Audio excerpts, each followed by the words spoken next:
Seigneur, c'est comme une biche, c'est comme une terre desséchée et aride que nous nous tenons ce soir devant toi parce que nous sommes des assoiffés de toi. Merci pour ta présence parmi nous. Merci pour ce que tu as commencé à nous révéler ou à nous rappeler. Nous restons confiants en ce que ta parole est claire, que nous sortirons de ces moments ranimés pour ne plus vivre une vie de tiédeur, pour ne plus vivre une vie qui ne t'honore point et pour marcher continuellement dans ces eaux parce que tu es cette eau dont nous avons soif. Que ton nom soit béni. Merci pour le temps. Merci pour ton peuple. Merci pour la parole que tu fais bien de nous révéler encore ce soir. Dans le nom de Christ Jésus. Amen. Amen et Amen. Alors, nous n'allons pas clôturer cette soirée, du moins 7 ans. Aujourd'hui, nous allons clôturer ça dimanche par la grâce de Dieu.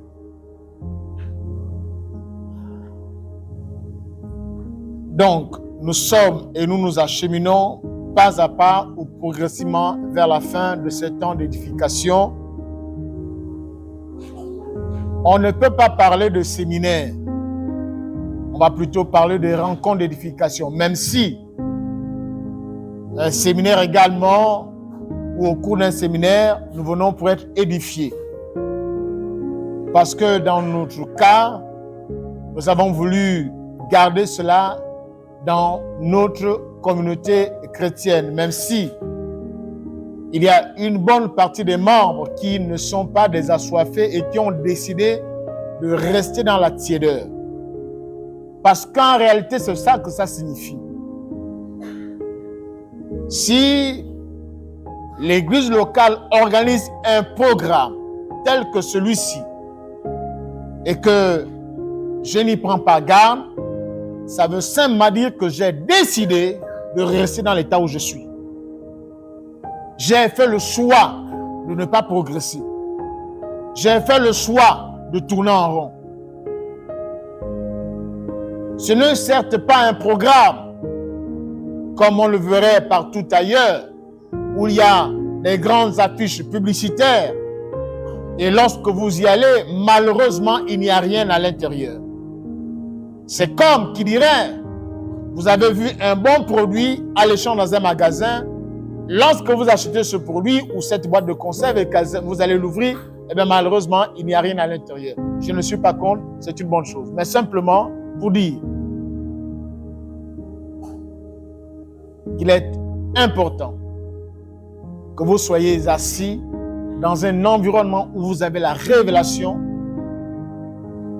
qui vous amène à connaître encore et encore avec profondeur qui est Christ Jésus, qui est le Saint-Esprit, qui est Dieu le Père, etc., etc.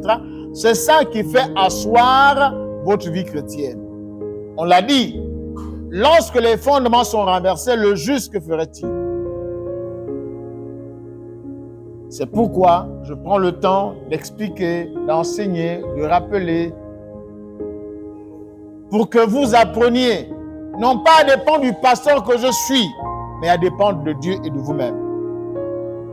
Même si, oui, il y a des situations dans votre vie pour lesquelles vous aurez besoin des conseils, des orientations du pasteur, mais avant le pasteur, il y a le Saint-Esprit qui habite en vous et qui est avec vous. Alors donc, hier, nous avons parlé de la présence du Saint-Esprit en nous et avec nous.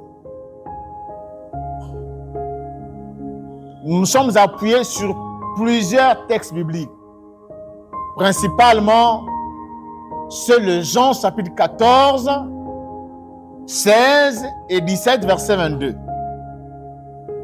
Où nous avons démontré, du moins nous avons relu, nous avons regardé, parce que l'apôtre Jean, Jésus parle, il dit qu'il est avantageux pour vous que je m'en aille. Pourquoi?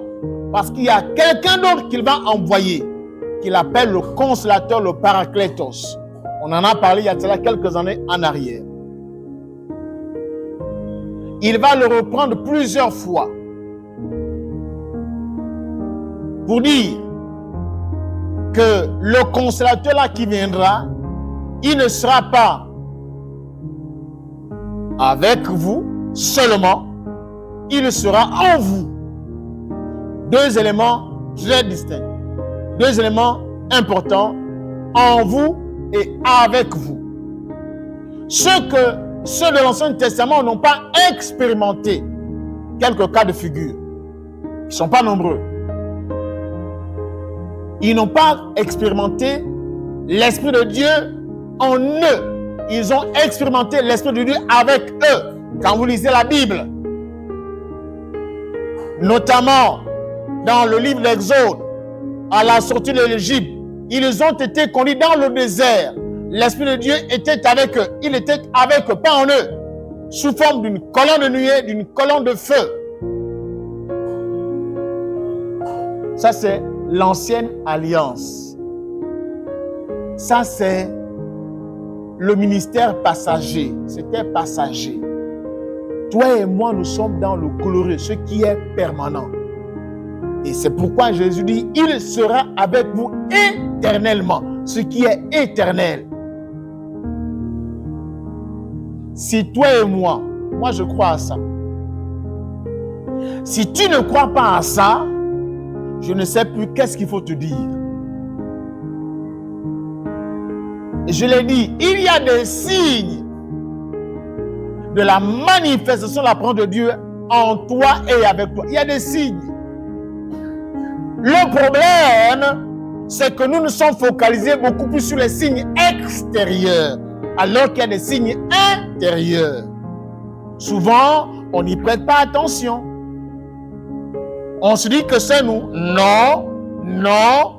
Parce que avant que tu ne te convertisses et avant que l'Esprit de Dieu n'habite en toi, il était pour toi incapable de pardonner. Si tu pardonnes, ce n'est pas toi, c'est l'Esprit de Dieu qui habite en toi.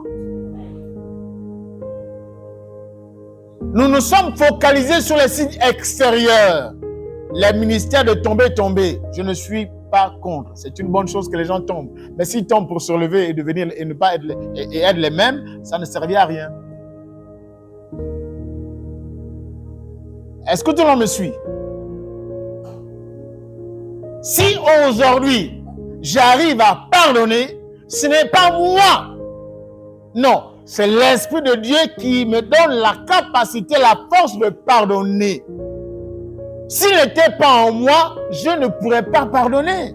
C'est un cas de figure que je prends. Si aujourd'hui, nous avons la bête de curation par les mains du service de curation dont la responsable, Karine, c'est la même chose, c'est le cas. Elle ne le fait pas d'elle-même, elle le fait par l'Esprit de Dieu. Pendant, et ceux qui se sont occupés de la décoration du temple de Salomon, bien aimé, ce n'est pas n'importe qui. Ils avaient l'Esprit de Dieu. Donc, si tu n'es pas conscient de ça, qu'est-ce que je veux te dire d'autre? C'est par la foi que l'on croit en cela, que l'on accepte. Romains 10, 17. La foi vient de ce que l'on entend. Ce que l'on entend de la parole de Christ. J'accepte ça par la foi, pas par la tête. Et nous avons vu qu'il y a plusieurs personnes à la fois dans l'Ancien Testament, dans le Nouveau Testament, qui ont marché avec cette réalité-là. Ils en ont fait l'extérieur, ils en ont fait l'expérience. Actes chapitre 3, l'apôtre Pierre, il est au temple, il trouve une personne malade, il dit, ce que j'ai, je te le donne. Il est conscient de ça, il y a la réalité. Est-ce que tout le monde me suit? Donc c'est important. Donc l'Esprit de Dieu vit en nous. il est avec nous. Et je l'ai dit, que si je suis conscient de cette réalité-là, parce que l'une des choses qu'on a pu observer, c'est que la majeure partie des chrétiens sont beaucoup plus conscients des démons qui habitent en eux. Je ressens ça, je vois ça, je sens ça. Mais l'Esprit de Dieu qui est en toi, il est où? On a mis beaucoup plus de... On a élevé le diable dans notre vie plutôt que d'élever l'Esprit de Dieu. La majeure partie des chrétiens vivent ça. Leur vie chrétienne est toujours tourmentée. Quand il dort, il voit les démons. Il dort, il voit ça. Il dort, il voit ça. Jamais il a dormi pour voir l'Esprit de Dieu. Quand je parle de l'Esprit de Dieu, les choses qui sont liées à la destinée. C'est toujours les combats. Il dort, combat, il dort, combat. Les gens l'étranglent, les gens l'étouffent. Tu as quel problème? L'Esprit de Dieu n'habite pas en toi, oui ou non? C'est qu'on a dit mercredi. Avez-vous reçu l'Esprit de quand vous avez cru? Les chrétiens de Jean, mais qui ont été conduits aussi par Apollos. Donc, vous comprenez ça? C'est pourquoi nous allons poursuivre ce soir en parlant de quoi? Nous sommes vraiment dans la vie de l'Esprit. Je prie le Seigneur qui nous aide à saisir ces choses, à saisir ces choses, à saisir ces choses. Et même qu'on a dit comment vivre la réalité de l'Esprit de Dieu en nous. Quand vous notez ça, n'allez pas fermer vos cahiers. Vous allez chez vous, vous mangez, vous reposez. À l'heure où l'Esprit de Dieu va vous réveiller, vous prenez votre cahier, vous relisez ça et vous faites des sujets de prière, des points de prière. Ce sont des points, quand ce que je donne là, ce sont des points de prière pour ta vie chrétienne. Ce sont des points de prière. Ce sont des points de prière. Alors, donc, pour ce soir, nous allons parler de quoi? Vous notez le sujet ou le sous-thème. Fils de Dieu. C'est un sous-thème assez long, mais je parle à chacun d'entre nous. Fils de Dieu, laisse-toi conduire par le Saint-Esprit. Fils de Dieu. Maintenant, si tu es fille de Dieu, tu ne vas pas m'appeler fils de Dieu, tu vas être fille de Dieu. C'est ça ou c'est pas ça? Fils de Dieu, laisse-toi conduire par le Saint-Esprit. Laisse-toi conduire par le Saint-Esprit. Laisse-toi conduire par le Saint-Esprit. Tu verras et connaîtras une grande destinée de conquête spirituelle ou de conquérant.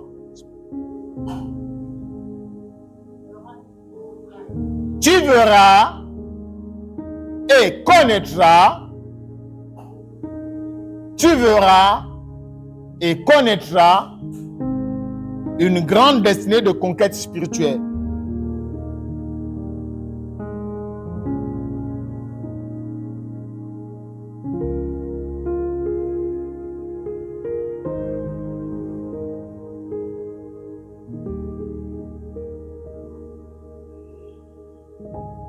C'est bon?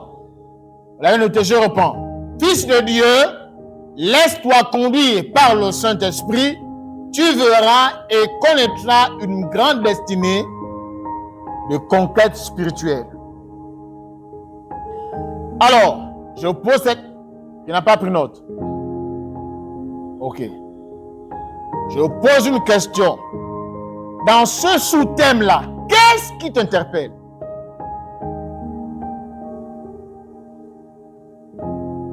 Dans ce sous-thème-là, qu'est-ce qui t'interpelle? Qu'est-ce qui t'attire? C'est quoi le mot clé?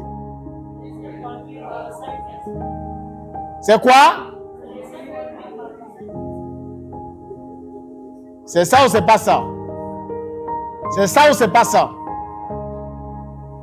Si tu regardes Destinée, tu regardes Verra, connaîtras, grande destinée, mais tout cela, ça n'a pas son sens si tu ne sais pas, si tu ne laisses pas conduire par l'Esprit de Dieu, non? C'est ça ou c'est pas ça? Donc même les thèmes ou sous-thèmes là, il faut les analyser. faut chercher les mots-clés. Donc si tu vas, grande destinée, grande destinée, grande destinée, grande destinée, conquête spirituelle. Mais il y a un mot important là. Conduire. Ça qu'on va voir par la grâce de Dieu pour les quelques 1 heure que nous sommes là.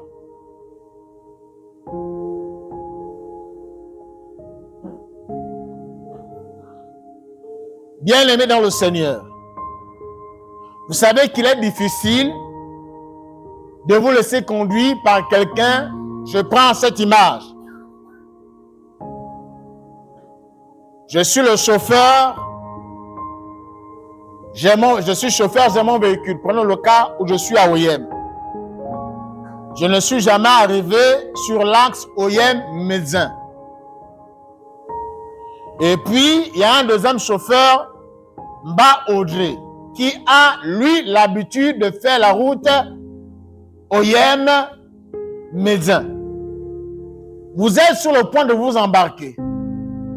Moi, je ne connais pas la route.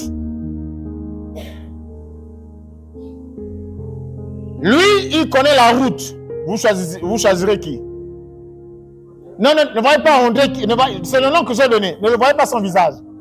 Ne le voyez pas lui en tant que, voilà. Ne le voyez pas lui. On aurait pu prendre quelqu'un d'autre. Vous pouvez aller prendre qui? Pourquoi vous prenez celui qui conduit qui connaît la route?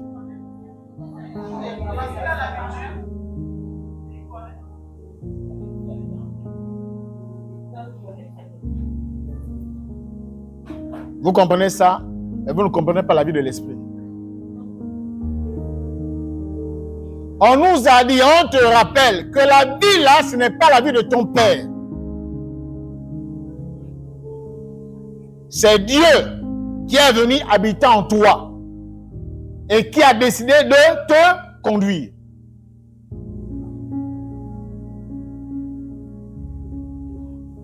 Lorsque vous montez dans un avion,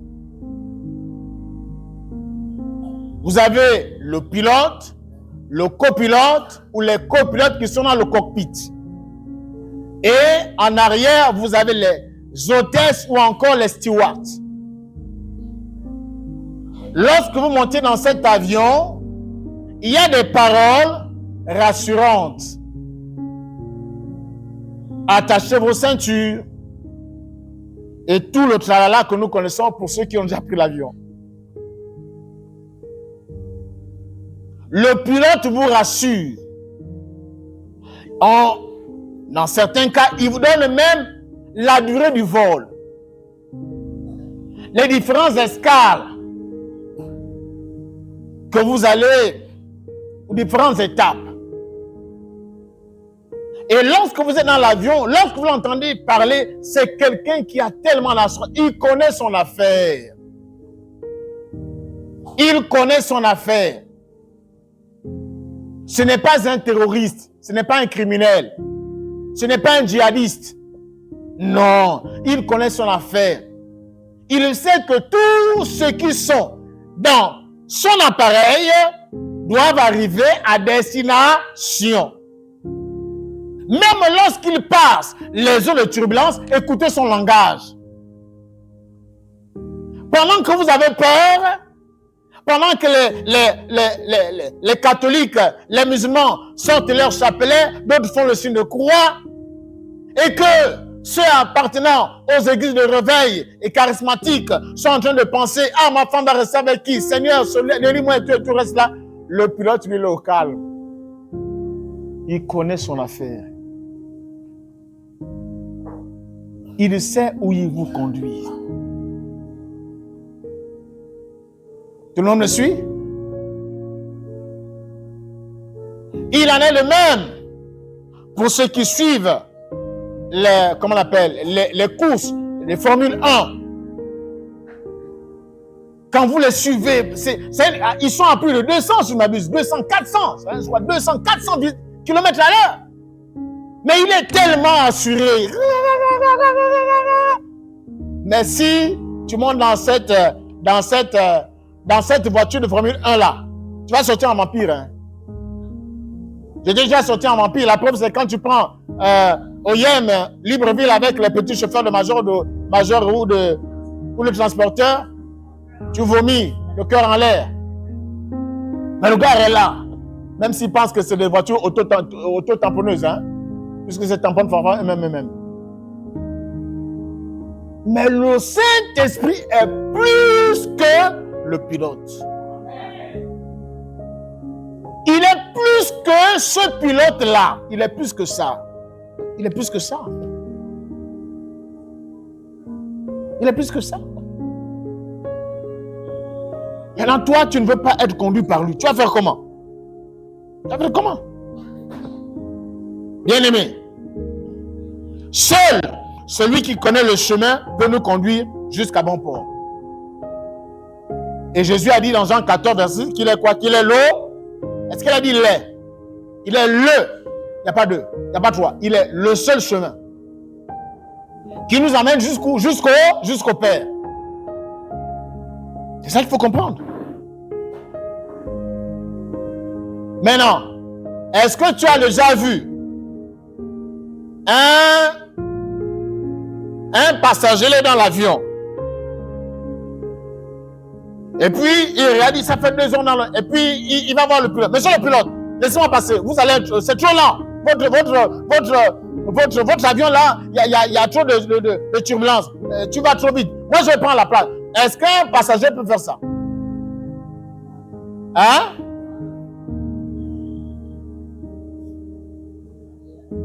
Il va voir quoi?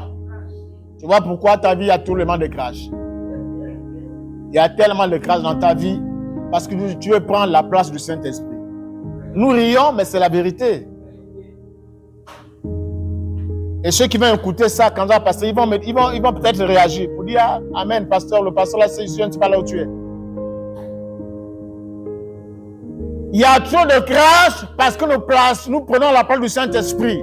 On prend le Saint-Esprit, on le met de côté, on dit moi je vais te conduire, Saint-Esprit.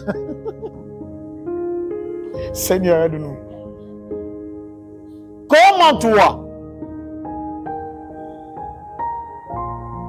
un pauvre pécheur comme moi, je parle de moi, un pauvre pécheur comme moi, un pauvre misérable comme moi, je vais dire au Saint-Esprit, qui connaît sa chose, que mets-toi de côté, moi-même je vais faire. C'est pourquoi nous connaissons des crashs dans nos vies, nous connaissons des crashs.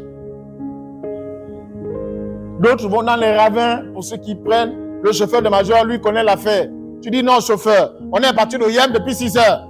On est à 4 heures en Djolé. Laisse-moi prendre la voiture. Mon ami, les clients vont te frapper. Les clients même vont te frapper. Ils vont dire, bon, reste, on continue.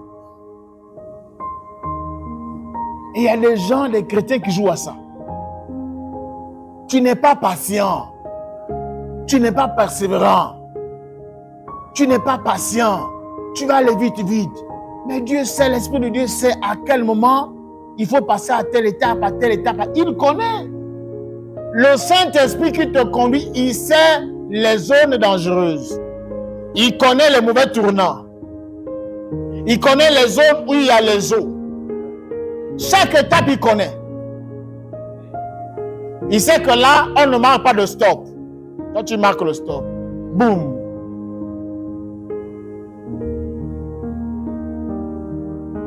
Mais c'est ça la vérité. C'est ça. C'est pourquoi on connaît des crashs. Parce qu'on va se laisser conduire par le Saint-Esprit. Tu vois? Alors, Jean 14, Jésus a dit, il est l'eau. Voilà. Jean chapitre 16, verset 13. Il dit quoi? Jean chapitre 16. C'est pour te donner le texte. Hein? Jean chapitre 16. Verset 13. Il dit quoi? Jean 16, verset 13. Il dit, quand le consolateur sera venu, l'Esprit de vérité, il vous conduira. Il vous conduira. Et lorsque vous prenez Romains 8, verset 14, Romains 8, verset 14, Romains 8, verset 14, j'ai dit Jean 16, verset 13. Jean 16, verset 13. Et vous avez Romains 8, verset 14. Romains 8, verset 14 dit quoi? Il dit, car tout ceux qui sont conduits par l'Esprit de Dieu sont fils de Dieu. Il parle d'être conduits. Tous ceux qui sont conduits par l'Esprit de Dieu sont fils de Dieu. Tous ceux qui ne sont pas conduits par l'Esprit de Dieu ne sont pas. Mais analysez analysez le verbe, du moins le verset. Là. Tous ceux qui sont conduits par l'Esprit de Dieu sont fils. Maintenant, le contraire, c'est quoi? Tous ceux qui ne sont pas conduits par l'Esprit de Dieu ne sont pas. Pourquoi vous essayez de répondre? Il faut répondre.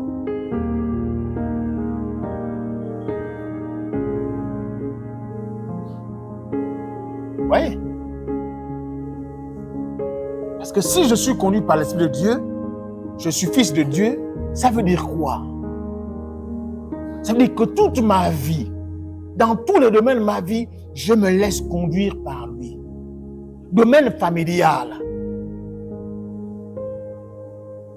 domaine professionnel, domaine des affaires, c'est lui. C'est lui. Et un tel homme, une telle femme, qui se laisse conduire par l'Esprit de Dieu, elle ne connaîtra que quoi? Elle verra et connaîtra une grande destinée dans sa conquête spirituelle. Que vous le vouliez ou non, c'est écrit dans la Bible. Il y a plusieurs histoires, on va le regarder. Un ou deux cas. C'est ça. Ça, c'est Romains 8, 14 qui le dit. Romains 8, 14 qui le dit. Tu vois? Regarde, Luc 4, verset 1. Luc 4, verset 1. Ça, c'est le maître, Jésus-Christ. Il nous enseigne quoi? Qu'est-ce que Luc nous rapporte? Qu'est-ce qu'il nous a enseigné ici? Qu'est-ce qu'il nous a rapporté ici? Il nous a dit ceci. Que Jésus, rempli du Saint-Esprit, revint du Jourdain et il fut conduit par qui? Où?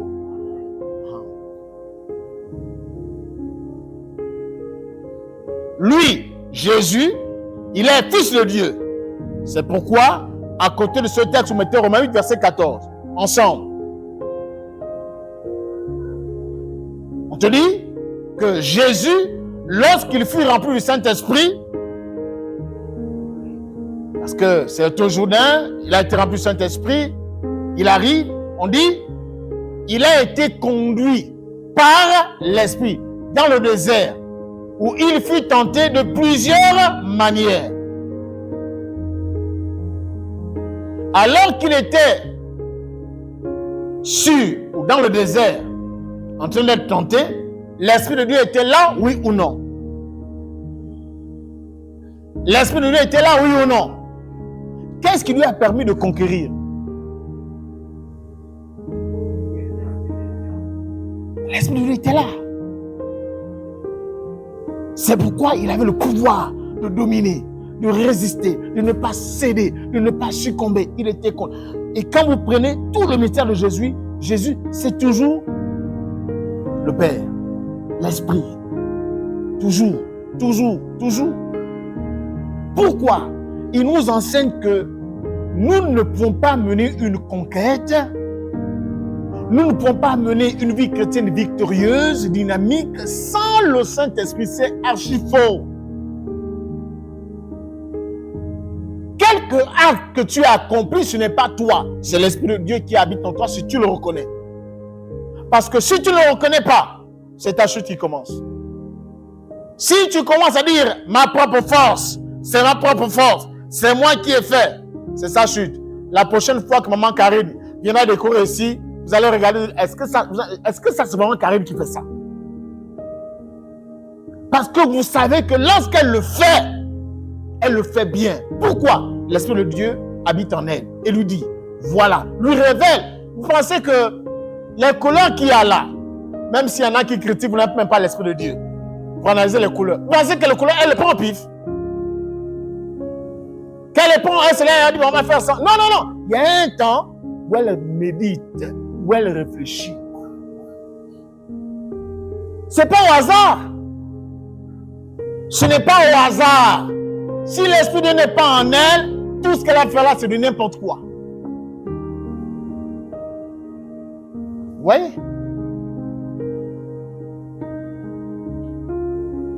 Qui te conduit dans ton foyer, qui te conduit dans ton travail, qui te conduit. C'est pourquoi, quand je comprends ces choses-là, je dis, Seigneur, donc, tu vas être excellent. Oui. Tu as été conçu pour être excellent. L'Esprit de Dieu en toi pour être meilleur, pour briller. Même si tu ne brilles pas aujourd'hui, si tu n'es pas excellent aujourd'hui, bats-toi et prends cette décision pour dire, Seigneur, dans 2 ans, dans l'année prochaine, dans les 5 prochaines, il faut que, dans mon domaine, je parle de ton domaine, il y a un domaine dans ta vie où tu dois régner. Il y a un domaine dans ta vie où tu dois briller, tu dois exceller dans ton domaine. Que ça soit, j'insiste, dans le domaine du travail, domaine des affaires, domaine du mariage, peu importe le domaine, si tu as l'Esprit de Dieu en toi et tu te laisses conduire, il n'y a pas de raison que ça ne marche pas. Pas de raison. Il n'y a pas de raison. Dans le domaine du choix de ta femme, de ton mari, tu as besoin de demander, Esprit de Dieu, est-ce que c'est cette femme-là? Est-ce que c'est ce gars-là? Comme je disais à quelqu'un, je parlais avec quelqu'un tout à l'heure là. C'est ça. Tout ce que ta vie là, tout ce que tu as fait jusqu'aujourd'hui, si on vérifie bien, on devait évaluer, il y a des choses que tu as faites, c'est ta propre volonté. Ce n'est pas la volonté de Dieu. C'est toi-même. Et tu paies le prix. Tu vois? Donc ça c'est Jésus, hein, voilà. Il a été conduit par l'Esprit. Tu es monté dans l'avion, mais tu veux dire au pilote, tu dis non, mais sur le pilote, mais tu veux le côté. Moi, quand tu vas dans la forêt des abeilles, tu trouves les pygmées là-bas. Tu comprends, non? Le pygmée. Tu vas dans le village, tu vas dans une forêt, on va appeler les pisteurs. On appelle les pisteurs. Maintenant, te voilà, tu dis au pisteur, non. Jusque là, je ne peux jamais retrouver. Retourne au village. Mon ami, on va aller te chercher sous un arbre en train de pleurer. Affallu par la faim. Le pisteur connaît la route. Il le connaît. Il dit non. Pas là-bas, il y a un ravin. Oui ou non? Il y a un ravin. Il dit non, là-bas, il y a des chimpanzés. Non, là-bas, il y a des lions. Non, il y a ça. Il connaît. Alors, c'est important, les amis. Exode chapitre 13. Là-bas aussi, on lui dit quoi? Exode chapitre 13. Exode chapitre 13. Regarde ce qui est dit ici. Exode chapitre 13. Verset 17.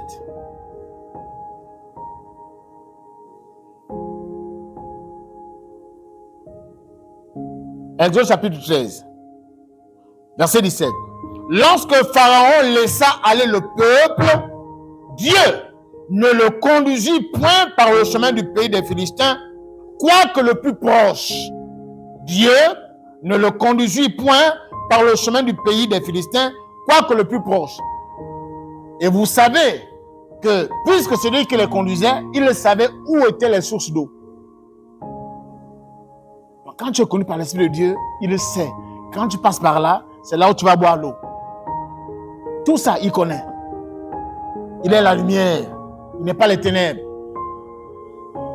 Par qui est-ce que tu es conduit dans ta vie chrétienne? Tu es conduit par qui? Par qui est-ce que tu es conduit dans ta vie chrétienne? Par qui est-ce que tu es conduit? Par qui est-ce que tu es conduit? Dans leur parcours, à un moment, ils ont décidé de ne plus se laisser conduire par Dieu ou par l'Esprit de Dieu. Dieu va donc se retirer. Jusqu'après, vous voyez qu'il n'y a plus la colonne. Hein? La colonne est partie. Et c'est là, l'une des raisons, c'est quoi? C'est qu'ils vont passer 40 ans, parce que, puisque l'Esprit n'est plus là, il ne le conduit plus. Ils sont obligés de tourner en rond, ils cherchent Dieu. Dieu est parti, ils tournent en rond. Ils ne savent plus, ils tournent en rond. Qu'est-ce qui se passe en plus? Chaque fois qu'ils vont en guerre, l'ennemi les terrasse. Chaque fois qu'ils vont en guerre, l'ennemi les terrasse. Pourquoi? Parce que celui qui les conduisait depuis le départ, ils lui ont renoncé. Ils ont décidé que désormais, nous serons conduits par un homme. Désormais, nous serons conduits par nous-mêmes. Regardez le temps qu'ils ont perdu dans le désert. 40 ans de perte. 40 ans. Tu as vu? Et tu perds du temps en voulant faire les choses de toi-même. Tu perds du temps. Le temps ne fait que passer. 40 ans.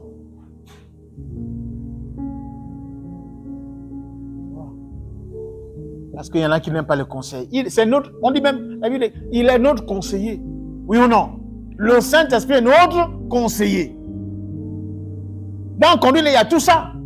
Il est notre conseiller. Donc, dans quelque situation que ce soit, tu peux te rapprocher pour dire, Saint-Esprit, quel est le conseil que tu me donnes par rapport à telle situation? Il va te donner un conseil.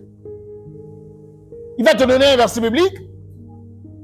Il va te donner un verset biblique pour dire, regarde l'histoire de tel. Non, mais quand tu penses que ce n'est pas tes pensées, ce n'est même pas le diable, est-ce que le diable peut te demander de lire une Bible? Est-ce que le diable peut te demander de prendre le texte biblique de lire? Est-ce que le diable peut te demander d'aller te réconcilier avec ton frère? Le diable peut faire ça. Le diable peut te demander d'aimer. Qui te donne un texte biblique, une histoire dans la Bible, que le pasteur a enseigné, et là, quand tu ouvres, toute la solution du problème est là. Et quand tu poses ça, ça marche. Pourvu que tu sois patient et persévérant. C'est ça. Tu vois? Donc, il les a conduits. Voilà. Il dit quoi? Car Dieu dit, le peuple pourrait se repentir en voyant la guerre et retourner en Égypte. Mais Dieu fit fuir au peuple un détour par le chemin du désert vers la mer Rouge. Et c'est là-bas qu'on arrive à traverser la mer Rouge et tout le reste. Parce que s'ils auraient pris, normalement c'était 11 jours de marche. Pour arriver à Canaan, Dieu a fait un détour. Parce qu'il a dit, les gars là, je ne crois pas en eux. Donc tu vois, est-ce que nous comprenons ça? Pourquoi est-ce que tu ne veux pas te laisser conduire par l'Esprit de Dieu? C'est quoi ton problème? Il est réel, on l'a déjà vu hier. C'est aussi ça, vivre la réalité de l'Esprit de Dieu avec nous et en nous. C'est se laisser conduire par lui. Tu as vu? On a plusieurs autres textes. Acte 16, là, ouais, là c'est maintenant la nouvelle création. On est dans la nouvelle création avec les apôtres. Acte chapitre 16. Acte chapitre 16. Dans Acte chapitre 10, je raconte l'histoire, vous verrez ça chez vous, avant d'arriver à Acte chapitre 16. L'apôtre Pierre est en train de prier. Il est dans la chambre haute. Il a reçu le Saint-Esprit. Et il est en train de prier. Il prie. Il a faim. Et puis, il a une vision. Le Seigneur lui dit, prends, tu et mange. Il voit une nappe avec beaucoup de quadrupèdes. Il dit, ah non, moi je peux pas manger ça. Esprit de Dieu, moi je ne mange pas ça. Au nom de Jésus, Satan, arrière de moi. L'Esprit dit, non. Tu as été tellement influencé par la loi que même quand je te parle, tu penses que c'est le diable. Que même tu penses que c'est la chair. C'est ça notre problème. Parce que nous avons déjà décidé que c'est comme ça que ça doit se passer, c'est comme ça que ça doit se passer. Ça, c'est la loi. La manière dont Dieu a fonctionné avec toi hier ne sera certainement pas la même qu'il utilisera pour demain.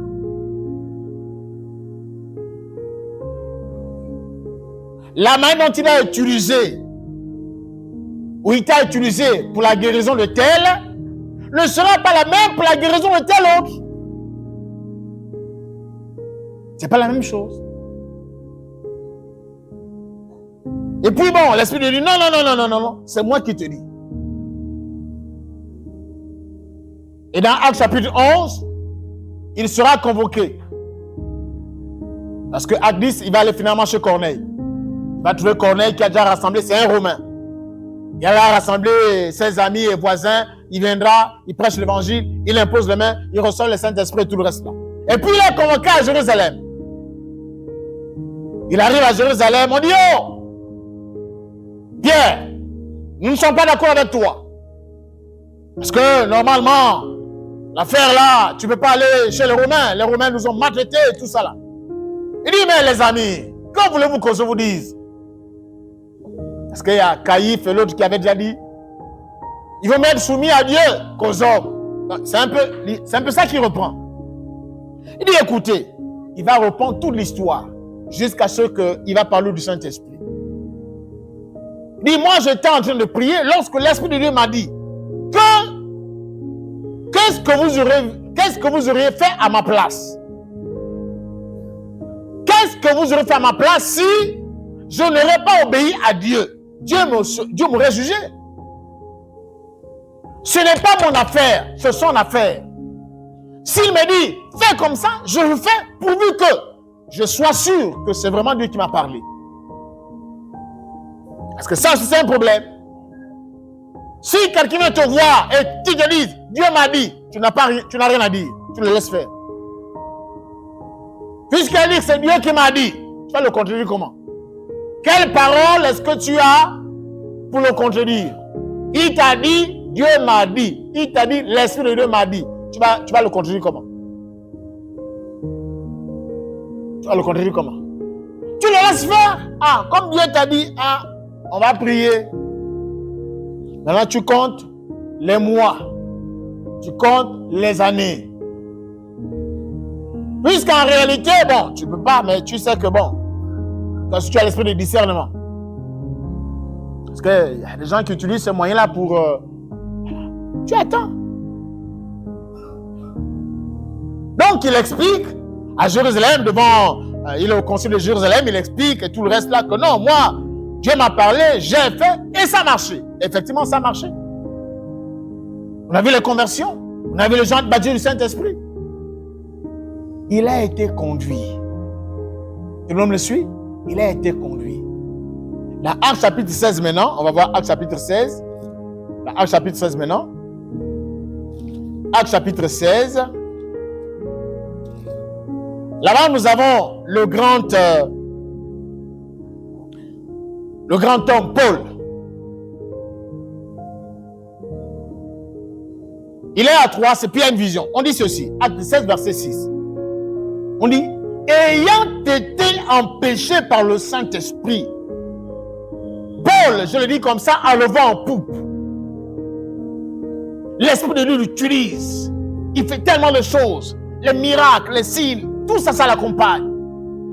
Et voilà qu'ils doivent aller en Asie mineure. Ils doivent aller en Asie. Non, ils doivent aller à voilà, c'est ça.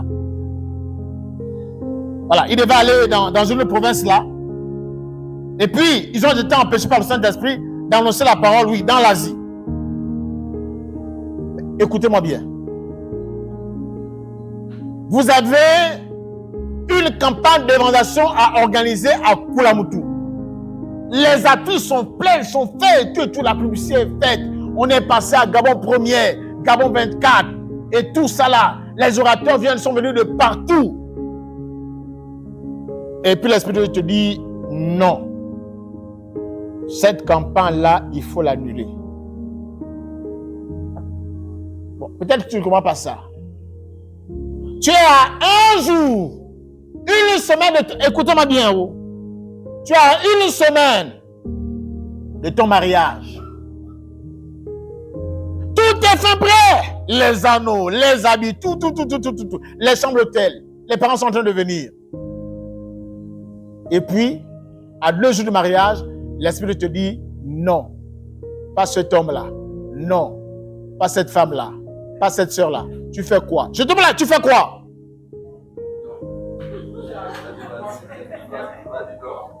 Tu vas prier toute la nuit. Je te lis. Satan, je te lis. Ayant de moi. Tu vas briser, casser, tout.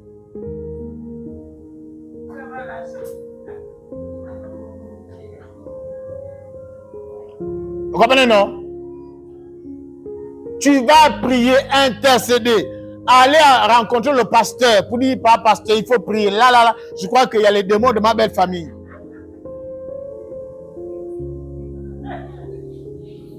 Tu ne t'assois pas et dire à Dieu, cher Saint-Esprit, je ne comprends rien. Toi seul tu connais. Toi-même tu connais ma destinée. Tu sais, tu connais toutes choses. Est-ce que vous comprenez ce que je dis là? Maintenant, comme tu es un fonceur, fonce. Et on peut citer des cas comme ça. Tu vas acheter une voiture. Tu ne consultes pas l'Esprit de Dieu. Comme tu ne t'intéresses pas à lui. Tu vas acheter la voiture. Et quand la voiture arrive, un mois plus tard, le moteur que tu as acheté, là, tout, c'est n'importe quoi. Je pose la question. L'Esprit de Dieu s'intéresse-t-il à tous les détails de notre vie? Oui ou non?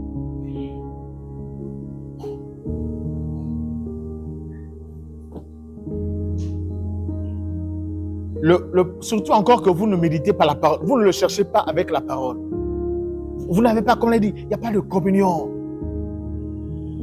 Vous n'êtes pas, comme le pasteur président avait dit ici, arrivé à la dimension d'ami, comme Abraham était l'ami de Dieu. Comment veux-tu que l'Esprit de Dieu te révèle les choses si tu n'es même pas son ami?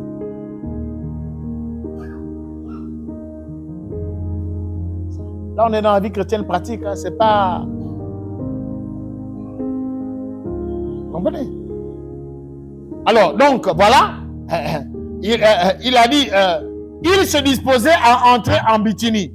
Mais l'Esprit de Jésus ne le leur permit pas. Pourquoi? Parce qu'il avait un besoin. Pour eux, il était urgent d'aller là-bas. Dieu dit non. Il y a quelqu'un là-bas en Macédoine.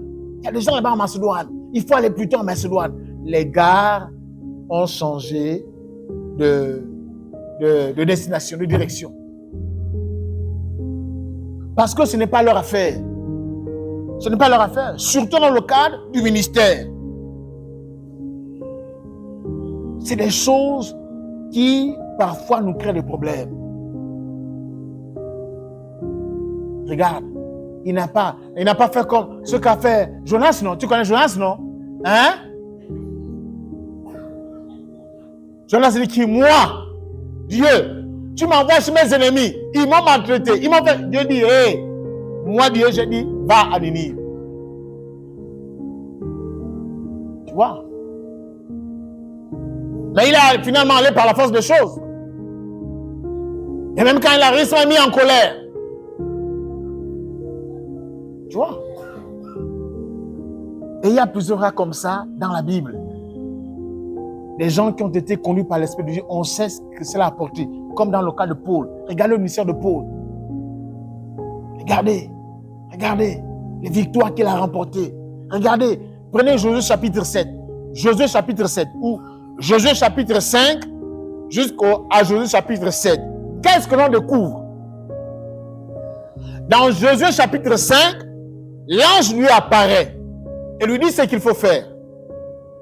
Pour ce qui est de Jéricho, il va obéir, il va se soumettre. Mais lorsqu'il s'approche de la petite ville d'Aï, regardez ce qui se passe. Ils ne prennent pas le temps de consulter Dieu. Pourquoi? Parce qu'ils ont déjà l'expérience. Alors, parce qu'ils se suffisent. Ah non. Dieu a dit, écoutez, quand vous irez combattre Aï là, faut mettre, il y a un interdit là-bas. Tout ce que vous allez trouver, prenez garde. Les gars ne vont pas écouter. Akan va prendre, va cacher le lingot d'or. Et quand ils vont en guerre, défaite. Il revient là-bas, il pleure. Dieu trouve Josué assis en train de pleurer. Dieu dit, hé, Josué, quel est ton problème? Il dit, hé, lève-toi. Il y a le péché dans ton pays. Il y a le péché dans ton camp. Il y a le péché au milieu d'Israël. Il y a le péché au milieu d'Israël. Il va se lever et mettre de l'ordre et tout le reste là. Et quand il va reprendre, regardez. La conquête est là. Il y a plusieurs cas comme ça. Tu feras des erreurs. Moi, je ferai des erreurs. Les erreurs, on en fera toujours. Pourvu que nous revenions à Dieu avec les cœurs sincères. Nous ferons des erreurs parce que la voix de nos émotions, la voix du pasteur, la voix du diable, la voix, il y a tellement de voix. Si tu découvres que la voix que tu as entendue n'est pas la voix de Dieu, reviens. Et Dieu, qui est fidèle, va te remettre sur le droit chemin. Tu n'as pas vu un pilote qui perd sa trajectoire? Hein? Et qu'est-ce qu'il fait? Il appelle la tour de contrôle. Quelle est ta tour de contrôle? Tu n'as aucune tour de contrôle. Tu n'as même pas de coup. Il appelle la tour de contrôle. M'aider. C'est ça, non? Hein? M'aider. Ah, elle est là, voilà. M'aider. Ça veut dire, m'aider veut dire même quoi? C'est un signal de détresse. Je suis en détresse. Donc, la détresse dans la vie chrétienne, ce sont les erreurs que nous faisons.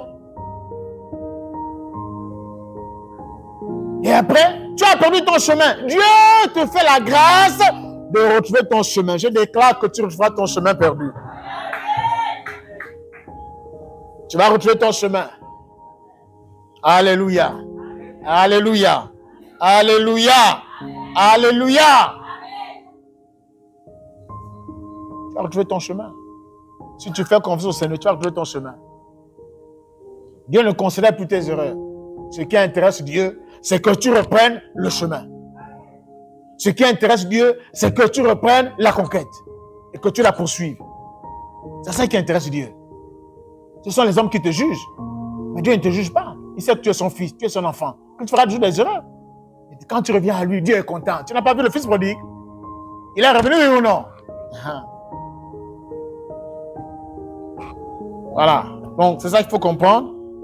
Alors, je vous donne deux choses là que j'ai déjà dites. Hein, de façon, voilà. Il y a deux choses. Voilà. Alors, si tu veux te laisser conduire par le Seigneur, il y a deux choses essentielles. Il y en a plusieurs, mais j'en ai relevé deux. La première chose, c'est de savoir l'écouter. Il faut développer l'écoute. Il faut développer l'écoute de Dieu. Il faut développer son écoute. Développer son écoute. Au départ, ça va être assez difficile, ça va être compliqué. Mais avec le temps, tu vas apprendre à discerner la voix de Dieu, la voix de tes émotions. C'est avec le temps. C'est avec le temps. C'est avec le temps. Tu vas te faire des erreurs. Mais ne te fie pas à cela. Ne t'assois pas dessus. Lève-toi, avance. Lève-toi, avance. Lève-toi, avance. Jusqu'à ce que tu vas comprendre. Et ah non, ça c'est Dieu. Ah non, ça c'est Dieu. Ah non, ça c'est Dieu. C'est comme ça qu'on apprend tous. Première chose, c'est ça. Maintenant, lorsque tu as appris à écouter sa voix, la deuxième chose que tu vas faire, c'est obéir ou être soumis. Il faut être prêt à obéir. Il faut être prêt à obéir. Et lui être soumis. Voilà, je vous donne deux textes. Jacques 4, verset 7. Jacques 4, verset 7. Jacques 4, verset 7. Jacques 4, verset 7. Et Genèse 26, 1 à 6.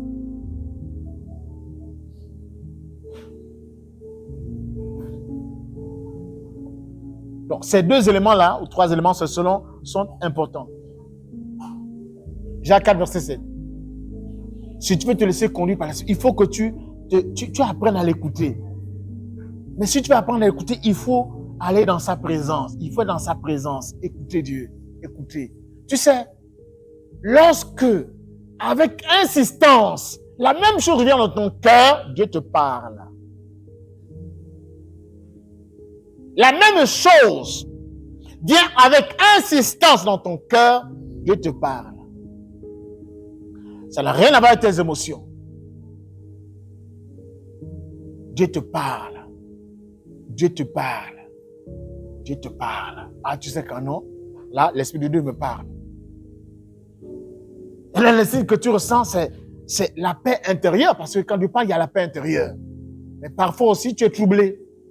Tu peux être troublé lorsque tu résistes. Parce que beaucoup de chrétiens jouent à la résistance. Ils sont des résistants. Et ils résistent toujours. Voilà. C'est une chose que nous devons comprendre. Et la grâce de Dieu est là pour nous accompagner dans ça. Dans Genèse 48, Jacob est en train de parler.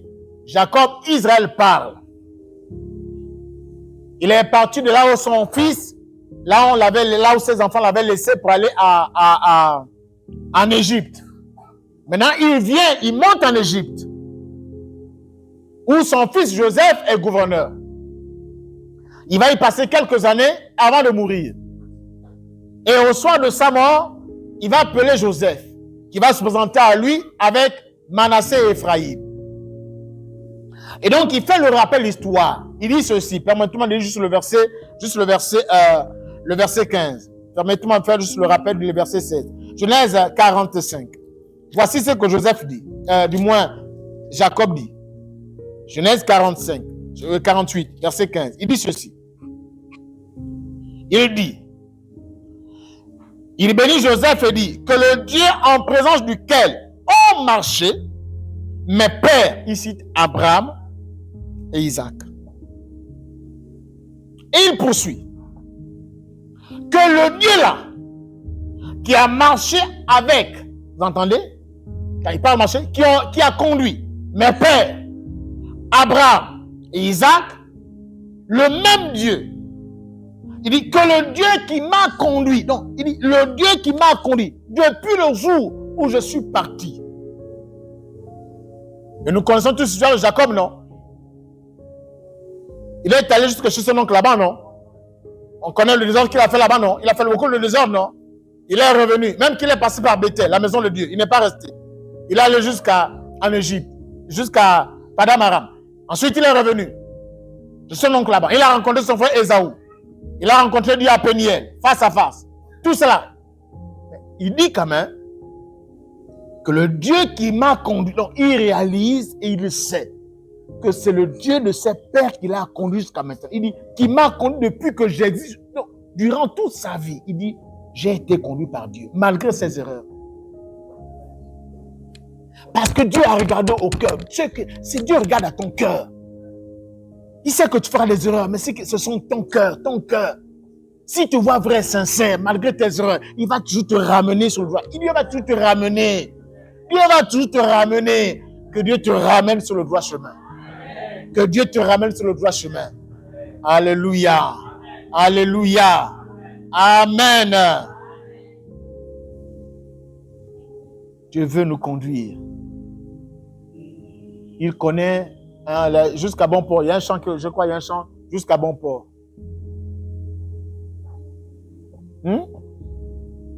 Il a dit au corps 12. Il dit, les gars, allons de l'autre bord. Ils ne sont pas arrivés. Il y a eu la tempête, non? Ils se sont noyés. Comment tu vas te noyer? Il ne peut pas. Dieu ne te laisse pas. Même si tu t'enfonces, la main de Dieu est là. Il va te tendre sa main. Tu vas la tenir. Il fait quoi? Il te laisse couler. Amen. Il te laisse couler. Il fait quoi? Il te sort jusqu'à l'autre bord. Que cela soit ton partage au nom de Jésus. Baisse ta tête, je vais prier.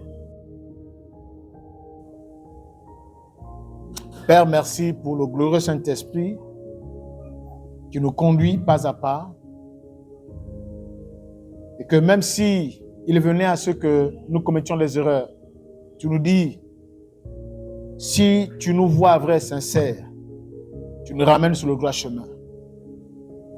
Père, je prie ce soir que ceux qui se sont écartés du droit chemin, tu les ramènes sur le droit chemin.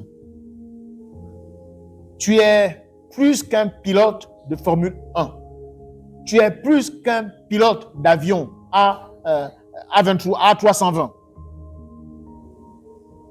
Et personne dans cette salle ne peut conquérir dans sa destinée, s'ils n'est pas conduit par l'Esprit de Dieu. Oui, ils ne connaissent pas ta voix. Ils ont du mal à discerner ta voix. Mais je prie que pas à pas, tu les aides à discerner ta voix, à obéir et à être soumis. Nous sommes tes enfants. Nous sommes tes fils. Et nous avons besoin de toi.